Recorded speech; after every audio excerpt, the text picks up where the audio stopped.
오늘은 성탄절 시리즈 세 번째 이야기입니다.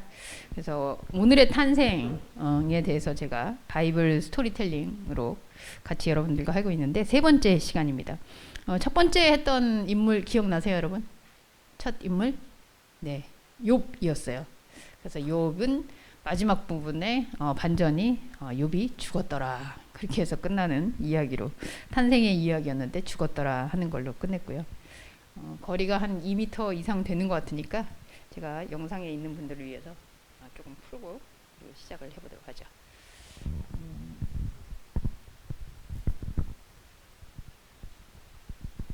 그리고 두 번째 인물은 지난주에 그 솔로몬을 이야기했어요.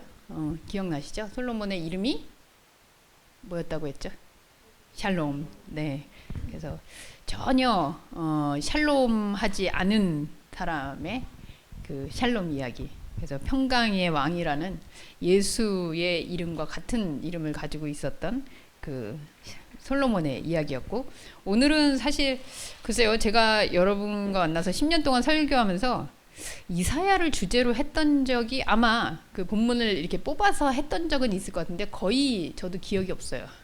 그리고 이사야를 그냥 이거는 지극히 제 개인적인 생각인데, 저는 이사야 이름을 딱 이렇게 들으면 약간 그 꼰대 어르신 같은 그 느낌이 막 이렇게 뭐 너네 뭐 이랬잖아 저랬잖아 하면서 막 이렇게 잔소리 하시는 분.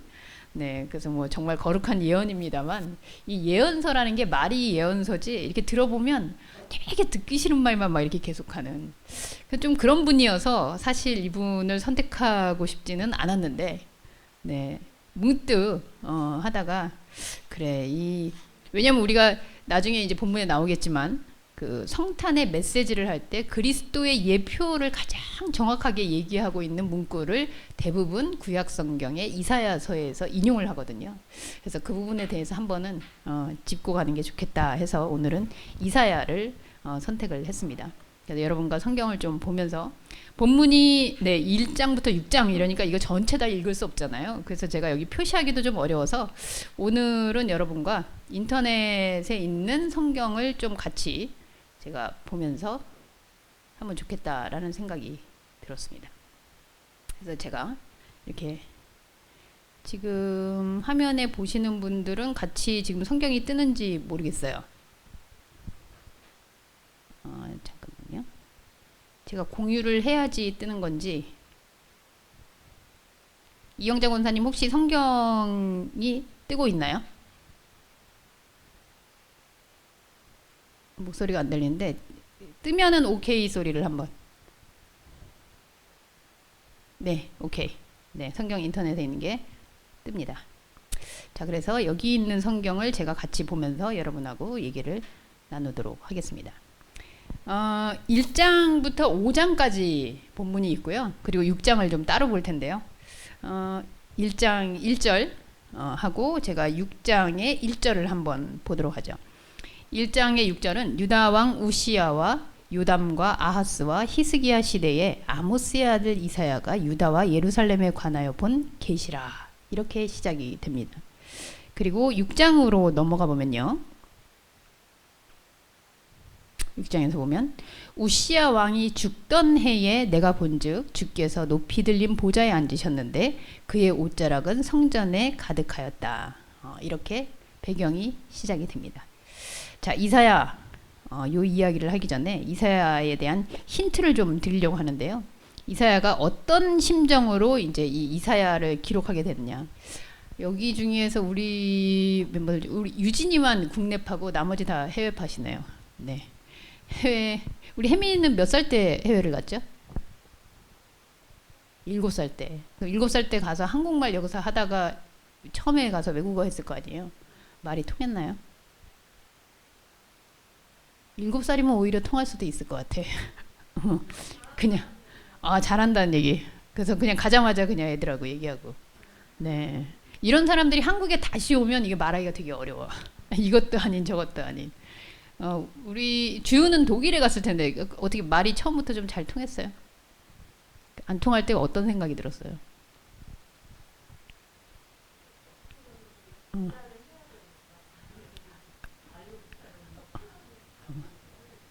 맞아요.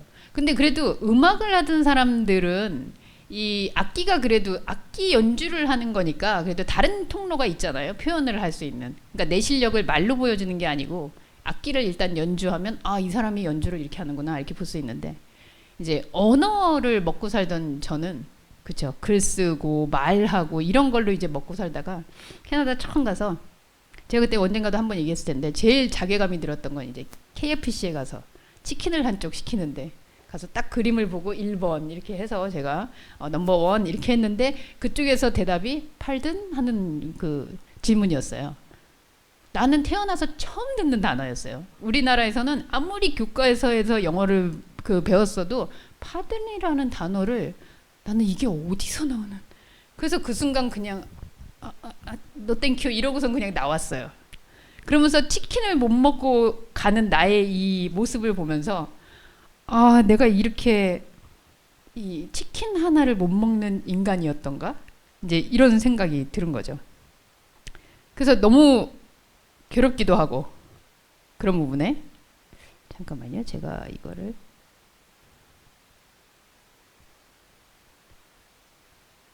오케이.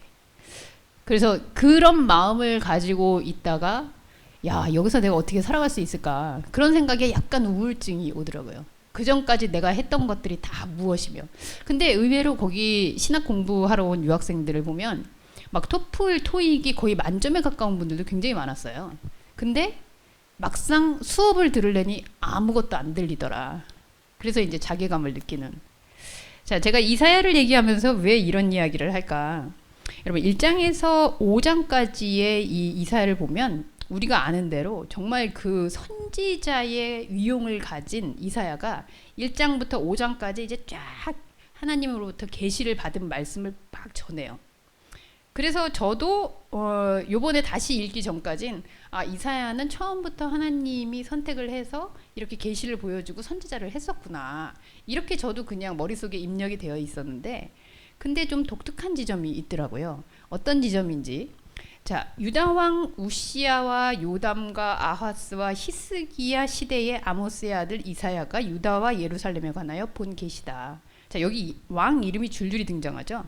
우시야, 요담, 아하스, 히스기야 시대. 이 왕이 몇 해를 거쳐가면서 이 사람은 선지자, 하나님의 말씀을 예언하는 사람으로 있는 사람이에요. 이사야서가 여러분 66장까지 기록되어 있거든요. 대선지서라 그러는데 이 사람이 뭐 이렇게 큰 어떤 그런 인물이라기보다는 분량이 일단 많아요. 근데 신학적으로는 이사야 혼자 이거를 다 썼다기보다는 예를 들면 나는 무명의 작가인데 이사야라고 이름을 써서 내면 이게 사람들한테 더 널리 알려질 수 있는 뭐 이런 게 되는 거죠.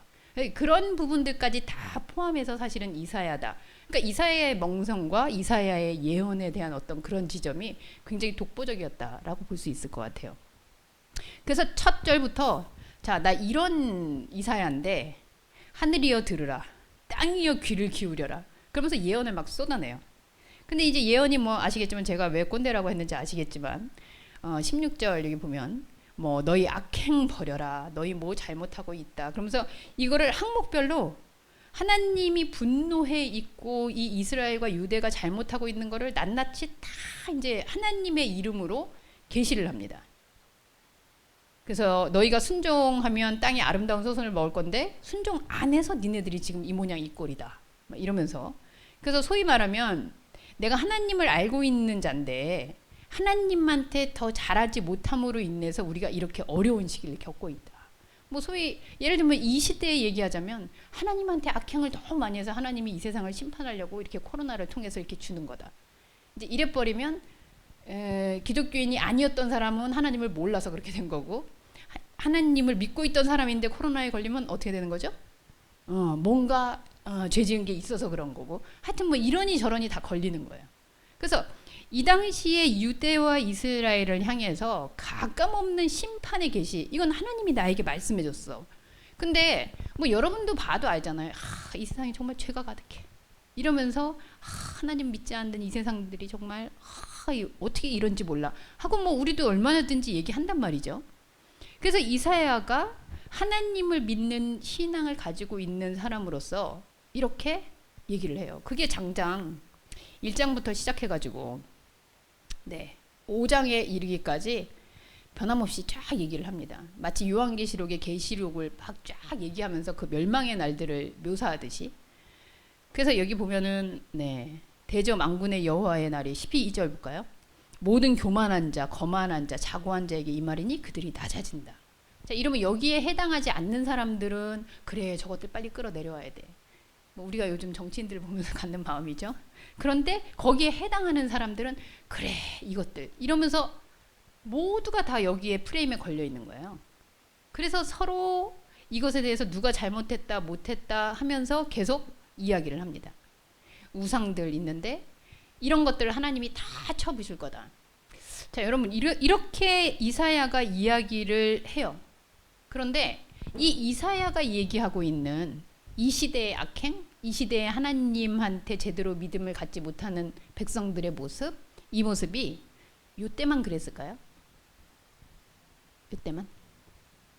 우리 아시겠지만 정치인들은 요즘에만 이렇게 부정한 걸까요? 오히려 요즘은 인터넷이니 뭐니 이런 게 막 다 드러나서 더 이게 적나라하게 나타나는 것은 아닐까요? 예전에 정치인들은 막 훌륭하고 청렴결백하고 이랬는데 근데 요즘은 이렇게 그런 걸까요? 아니겠죠. 그러니까 이사야가 얘기하고 있는 이 예언에 해당하는 죄인들, 하나님을 거스리는 자들 이런 사람들은 뭐 좀 거슬러서 많이 거슬러 가자면 미안하지만 아담 때부터 시작된 거예요. 지금까지. 자, 그럼 이거를 못 지키면 여호와께서 이런 것들을 다 없애버리고 그리고선 이렇게 심판해서 다 하나님께 순종하는 자만 남기겠다 하셨는데 지금도 그런 사람들이 있는 건 여호와가 이때 처리를 다 안 하신 걸까요?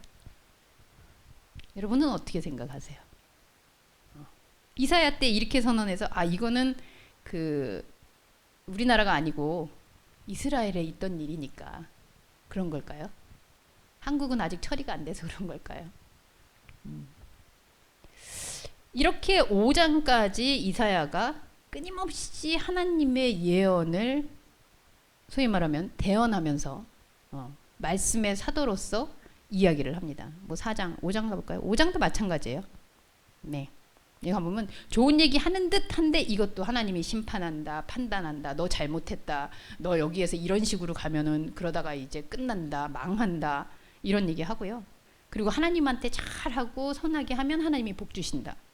이 이야기가 계속 반복되는 거예요. 자, 그럼 한번 물어보도록 하죠.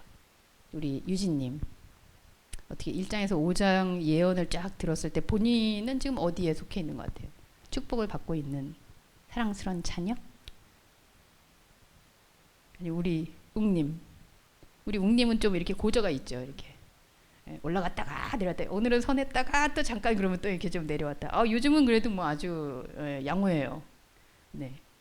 옛날에 더 욱하면 이름을 바꿔야 된다 이랬는데 요즘은 진짜 욱님이 아니고 웅님 뭐 이 정도로 아주 요럴 때 예수님이 오시면은 상 받을 것 같아요. 자, 여러분 그러면 봅시다. 5장 1절에서 아까 본 것처럼 어느 왕 이 현상의 시대에 독보적인 선지자로 세워진 이사야. 그런데 6장이 좀 의미심장하게 시작을 해요. 아까는 왕들이 살아있으면서도 이사야가 쫙 그거를 다 포괄하면서 하나님의 예언자로 불렸다 라는 걸로 시작을 했는데 6장은 거꾸로 왕이 죽던 해에 내가 본즉. 자, 의미심장하죠. 이게 그때는 뭐 왕이 살아있었고 지금 왕이 죽었나 보다. 근데 왕이 죽던 해라면 새로운 왕이 등극되는 걸 충분히 얘기할 수도 있거든요. 그러면 성경의 기자가 굳이 5장 전에 1장을 시작할 때에 이사야가 등장할 때는 왕들을 쫙 열거하며 그 끝에 딱 이사야 이름을 얘기했어요. 이 말은 뭘까요? 이사야가 거의 왕권 수준인 거죠. 이런 왕 있었지만 거기서 예언을 쫙 하면서 이렇게 왔다. 자, 그런데 여기서는 왕이 죽었어요. 그리고 내가 본즉이라고 했는데 이 내가가 누굴까요? 이사야죠. 자, 이사야가 처음에 나올 때는 이미 계시를 받고 왕들이 쫙 열거되면서 선지자 이사야가 세상을 향해서 하나님이 이렇게 말씀하셨다 하면서 세상을 향해서 쫙 이야기를 시작했습니다.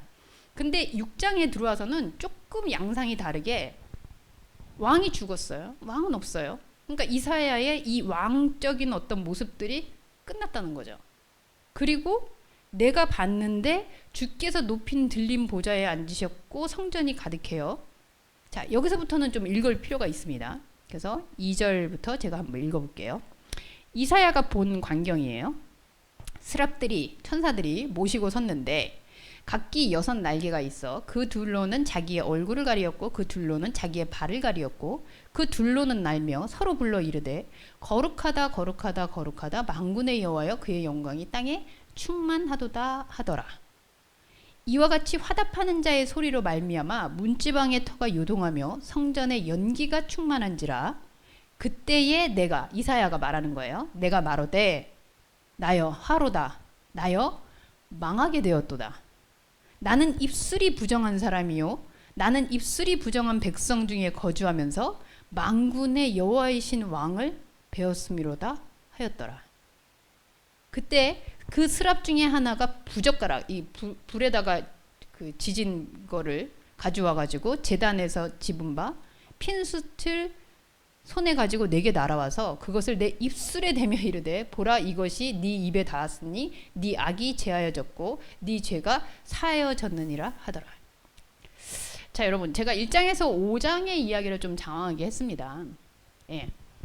저는 사실 이사야가 숯불로 입이 지져져서 하나님의 선지의 말씀을 했다라는 사실은 기억하고 있었어요. 그래서 이 내용이 1장에 나와서 애초부터 정결한 입술을 가지고 이렇게 하나님의 말씀을 대언했구나 이렇게 기억하고 있었는데 어제 읽으면서 뜻밖에도 이게 1장이 아니라 6장의 사실이었네 이런 생각이 들었던 거예요. 자, 조금 정리해 볼게요. 1장에 등장할 때 이미 선지자로 말을 쫙 하고 있었던 거예요. 너네들 잘못했어. 이 백성이 이래서 안 되고 저 백성 저래서 안 되고 이거 하나님이 보여주셨는데 너 지금 잘못해서 안 되고 넌 이게 하나님한테 잘못됐어. 계속 떠들었는데 6장에 와가지고 갑자기 하나님의 소리가 이사야에게 세상이 아니라 자기가 보여지게 자기가 하나님의 목소리를 듣게 된 사건이 등장했어요. 그러면서 뭐라 그래요? 내 입술이 부정하다. 부정하다는 거는 잘못됐다는 거예요. 그러면서 하나님도 이걸 가지고 뭐라고 하는 게 아니고 그래서 천사들이 와서 그 입술을 어떻게 해요? 지져버려요. 숯 갖다가 입술을 지져버리는 거예요. 자, 입술을 지져버렸다. 이거 어떤 의미로 해석해야 될까요?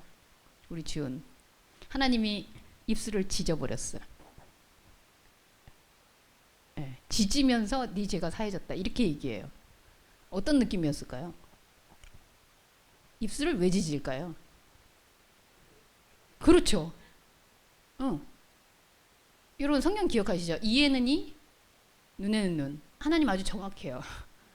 그럼 지금 우리도 죄를 지었어요. 근데 그 사람 입술을 지져버리고 있어. 왜 지지는 거예요? 입술 지금 잘못하고 있는 거죠. 이 입으로 뭔가 잘못한 거죠. 그래서 지금 심지어 그 뜨거운 숯불을 가다가 지져요. 그리고 죄가 사하여졌다라고 얘기하는 건 그건 무슨 말일까요? 네 입에 죄가 있었다라는 거잖아요. 네. 여러분 이게 실외기가 지금 얼음 녹히는 소리니까 놀라지 마세요.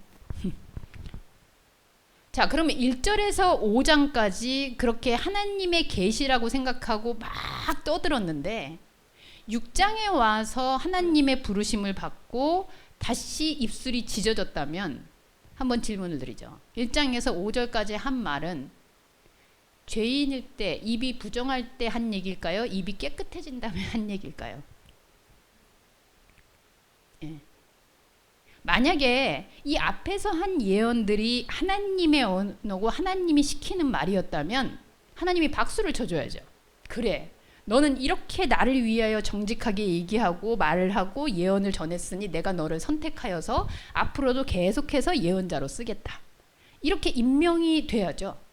그런데 앞에서 이렇게 하나님의 말씀을 쫙 전하고 계시받았습니다. 나는 하나님의 직통 계시를 받았어요. 하고선 막 말씀을 전했는데 하나님이 입술을 지져버렸어요.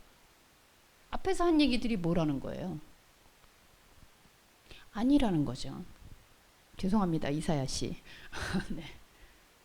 앞에서 그렇게 내가 계시받았다고 생각하고 내가 판단하고 세상을 향해서 던졌던 이 말들이 얼마나 부정한 말이었는지 잘못된 거였는지, 이 잘못은 뭐예요? 그러면 내가 계시받았다라고 생각하고 있었는데 하나님의 얘기가 아니었구나, 이거에 대한 발견이에요. 그래서 이 6장 이후로는 그러면 어떻게 될까요, 여러분? 계속 예언을 해요. 장장 60장이나. 그런데 방향이 바뀝니다. 예언의 방향이 바뀌어요. 어떻게 바뀔까요? 하나님의 예언은, 혹시 여러분들 살다 그런 분들 계실지 모르겠어요. 나미님 오늘 보니 동쪽으로 가시면 의인을 만날 것 같습니다. 네, 여러분, 예언이 아닌 바깥으로 이렇게 이야기되어지는 예언 뭐 있을 수도 있겠죠. 그런데 그 예언을 받은 사람의, 하나님이 주는 예언의 목적은 뭘까요? 왜? 나미는 못 알아들으니까 저한테 알려줘서 제 가서 알려주라고? 아니에요. 내가 나미에 대해서 무슨 생각을 하고 있지? 라고 생각을 하든지, 내가 내 안에서 남이라는 이 관계성을 가지고 무엇을 생각해야 되지? 하는 하나님의 예언은 결단코 남을 향한 예언이 아니라 나를 향해 들어오는 예언입니다. 그래서 내가 들으니까 김묵 집사님 오늘부터 클라리넷 하지 말고 피아노를 치세요. 하나님이 계시하십니다. 아멘 하고 집에 가서 맨날 피아노 쳐요. 아니라는 거예요. 예.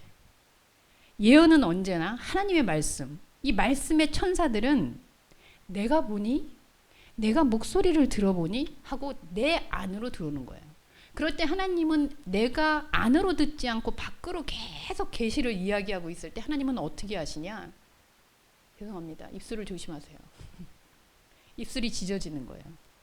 아까 우리 주은이 얘기했듯이 말문이 확 막히는 일이 일어나는 거예요. 차마 말할 수 없게 되는 거예요. 이 차마 말을 할 수 없는 건 뭐 실제로 뭐 입이 그럴 수도 있겠지만 여러 상징이죠. 이게 아니었구나, 이렇게 알게 됐을 때 그동안 제가 이민을 가서 처음 느꼈던, 아니 내가 말로 먹고 살았었는데 지금 여기 오니까 이게 내 말을 아무도 들어줄 수가 없는 상황이네. 안 통하는 언어네. 완전히 멘붕이 오는 거죠.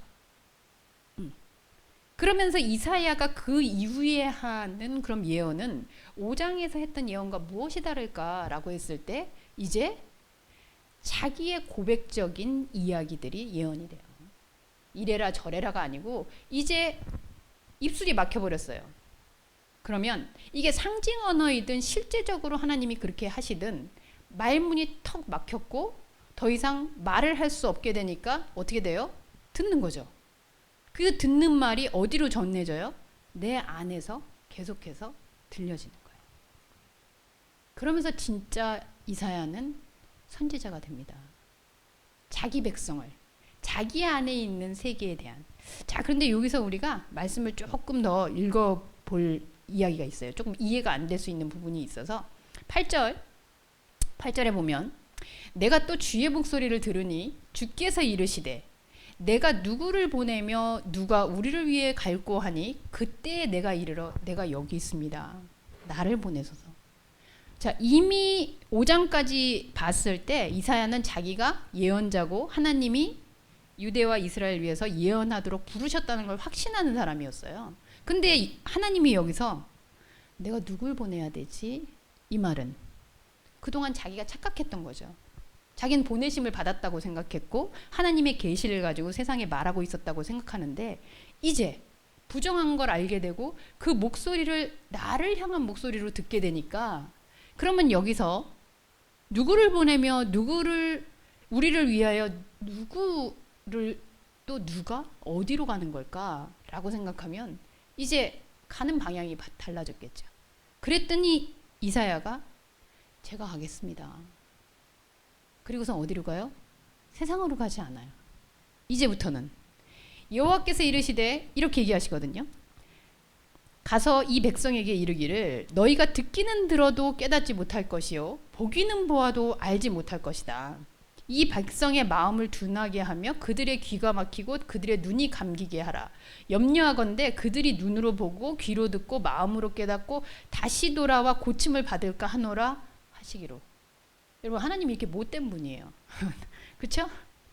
아니 저는 만약에 유진이가 뭘 잘못했어요. 그러면 야 남이야 가서 얘기해. 유진이 보고 뭐 잘못했지만 나한테 와서 얘기하면 언제든지 용서해준다고 얘기해줘. 아니 이래야 하나님스럽지 않습니까? 근데 지금 하나님이 이러는 거예요. 야 걔가 용서 혹시라도 구할까봐 나는 너무 두려워. 못 듣게 해. 절대로 다시 못하게 해.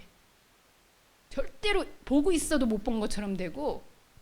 아니 이런 김웅님 괜찮습니까? 이런 하나님? 옛날에 잘못했으니까 절대로 저놈 와서 용서받지 못하게 해. 내가 혹시라도 사랑이 넘쳐서 사랑할 수도 있으니까 내 눈에 안 띄게 해줘. 하나님이 이러시는 거예요. 여러분 이게 무슨 말일까요? 네. 어떤 의미일까요? 이사야가 이전에는 이사야에게 자기 백성은 밖에 있는 사람들이었어요. 자기는 계시를 받는 사람이고 자기 백성들에게 하나님이 이렇게 해서 이렇게 당신들을 멸하신다고 합니다. 당신들 이런 거 잘못했습니다. 당신들 이렇게 안 하면 복 안 주신답니다. 이러면서 자기 백성들을 계속 그렇게 얘기한다라고 생각했거든요. 그런데 하나님의 목소리가 나에게 들리기 시작하고 보니까 이 백성이 그렇게 떠들고 있던 백성이 나예요. 그래서 하나님이 다시 그 자리로 돌아가서 그렇게 예언하고 그렇게 세상을 향해서 하는 예언자가 되지 않기를 바라노라 하는 말씀이 이렇게 표현되는 거죠. 네가 이제 진짜 내 목소리를 들었거든. 그럼 이제 너를 향해 내가 주는 이 메시지들을 듣고 너 안에 있는 네 자신, 그게 내 백성인데 그 안에 얘기해야 되는데 네가 예전처럼 다시 제가 가겠습니다 해놓고 가서 또 하나님이 김주는 이렇게 하랍니다. 김혜민 이렇게 하랍니다. 이영자 이렇게 하랍니다.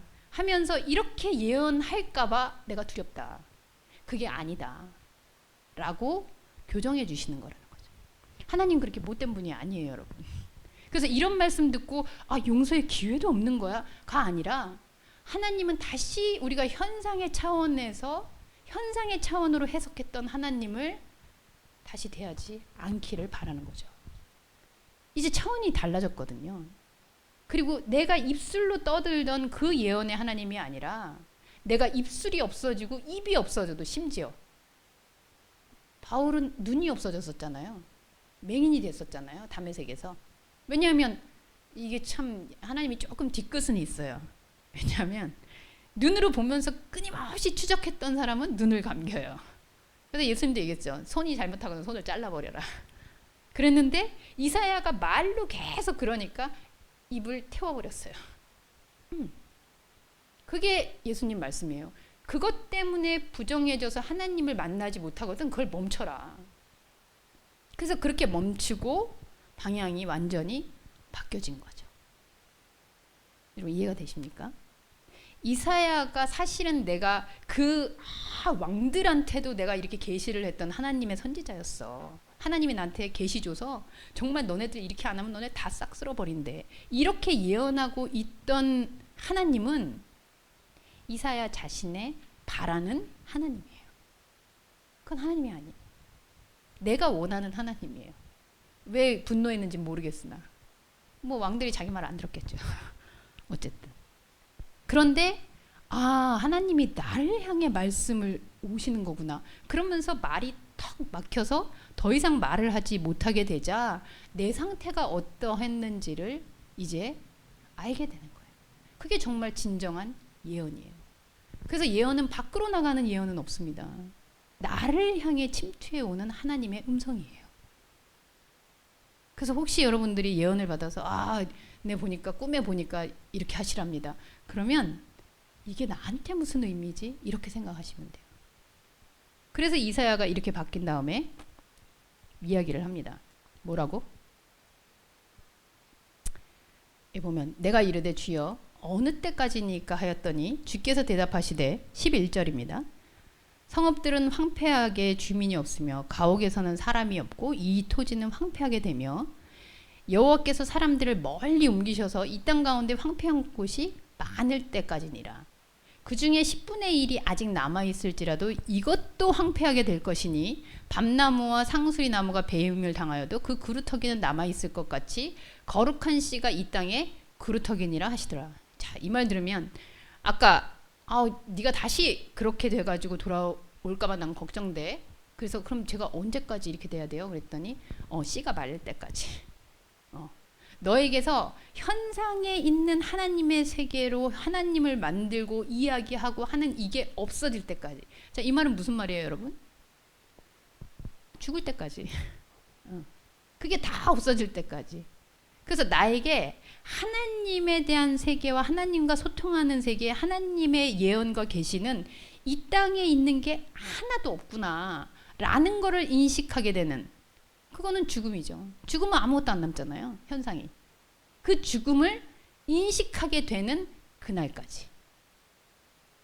그게 바로 사도 바울이 나는 날마다 죽는다라고 얘기했던, 그리고 예수님이 죽는 자가 사는 것이다 그렇게 얘기했던, 그리고 수많은 성경에서 그렇죠, 내가 낮아지는 것이 높아지는 것이다 이렇게 역설적으로 표현했던 모든 것들이 사실은, 그래서 현상에서 내가 세우고자 했던 모든 것들이 죽는, 결국은 이건 내가 유한한 인생에서 있었던 것들이구나 라는 게 인정되면 그때 뭐가 발견되냐면요, 그루터기가 발견이 돼요. 여러분, 그루터기가 뭔지 아시죠?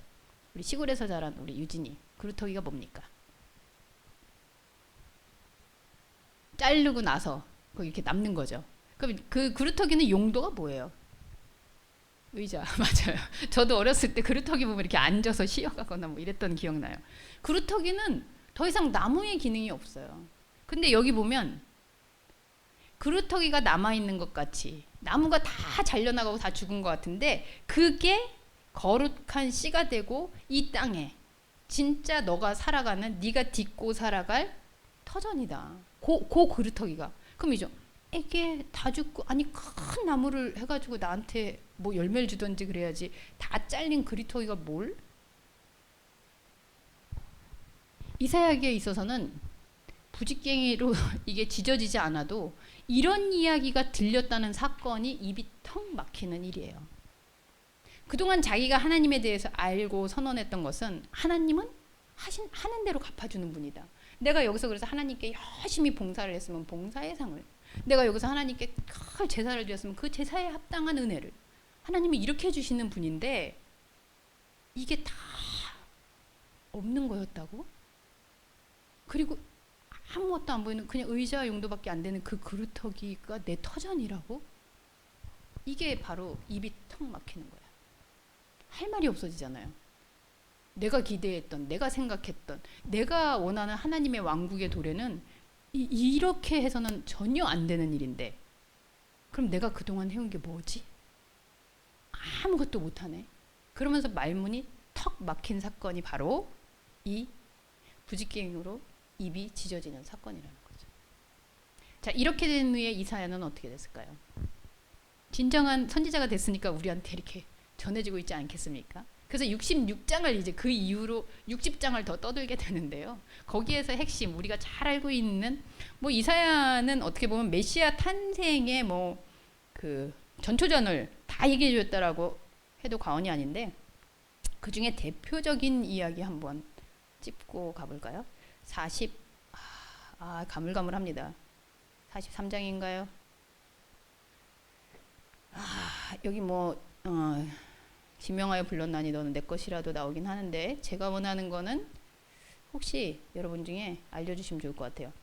그는 흠모할 만한 것이 하나도 없고 이렇게 나오는 부분이 있는데 53장입니까? 43장입니까? 인터넷에서 찾을 수 있는 분은 흠모할 만한 것이 하나도 없고 하는 그 구절이 나오거든요. 죄송해요, 제가 이렇게 기억력이 없어요. 흠모할 만한 것이 하나도 없고, 우리 저기는 알 텐데, 그 하연 전도사님이 잘 아실 텐데. 53장이랍니다. 인선이가. 네, 감사합니다. 우리 인선이가 알려줬어요. 자, 53장에 여기 나오네요.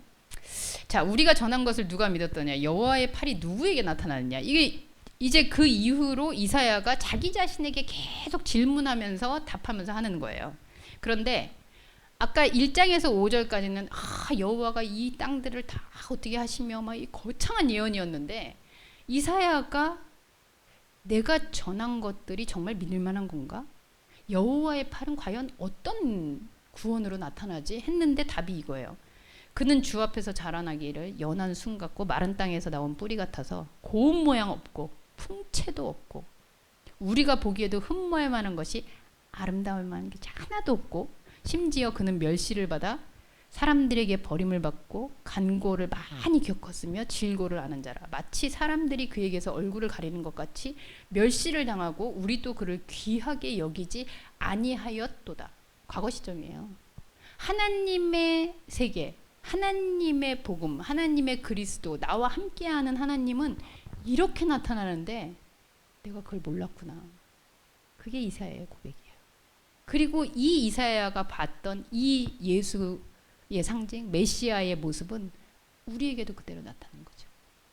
이미 이사야는 이때 그리스도는, 하나님은 나에게 어떤 모습으로 나타나는가, 내가 봤을 땐 전혀 흠모할 것도 없고 전혀 관심거리도 아니고, 나는 지금 이 사업이 잘 돼야 되는데 지금 거기서 지금 자꾸 이런 말씀하시면 안 돼. 내가 본체 할 이유도 없고. 그런데 그게 그리스도의 모습이라는 거예요. 이사야는 이미 그걸 본 거죠. 그러니 여러분 입이 안 막히겠어요? 나는 지금 여기에서 하나님이 있다고 막 떠들고 예언자라고 했는데 알고 보니. 자, 이제 결론을 정리해 보죠. 이사야가 발견한, 결국 이사야의 예언은 자기가 전혀 예상치도 못했던 구원자. 내가 기대하고 있는 곳에서는 그렇게밖에 안 보이는 하나님. 내가 예언하고 내가 기대하고 내가 막 산들아 평야야 땅아 이 세상아 하고 막 외치는 거기에서는 막 뭔가 대단한 것처럼 나타나올 줄 알았는데 전혀 그렇지 않은 하나님. 그래서 할 말이 없는 거예요, 여러분. 말이 턱 막히는 거예요. 크리스마스로 가볼까요, 우리? 성탄절로. 탄생의 이야기니까. 왜 이사야가 성탄의 이야기, 오늘 탄생의 이야기의 주인공이 됐을까? 예수가 태어났어요, 여러분. 그날 밤을 기억하시죠? 성경의 기록대로. 네, 다윗의 아들, 메시아, 그리스도, 구세주, 왕의 후손. 앞에 이사야가 얘기했던 것과 동일하잖아요. 그런 메시아를 기다리고 있는 믿음의 백성들. 근데 예수가 어디 왔죠?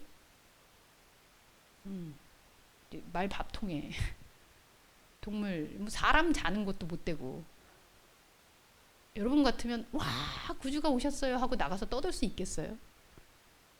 그동안 만약에 정말 내가 신앙심이 좋아서 다윗의 자손 중에서 구세주가 나실 겁니다. 왕들의 계보로 예수가 오실 겁니다. 하나님의 정말 이 세계를 다스릴 분이 오실 겁니다. 라고 얘기했는데 말밥통에 왔대.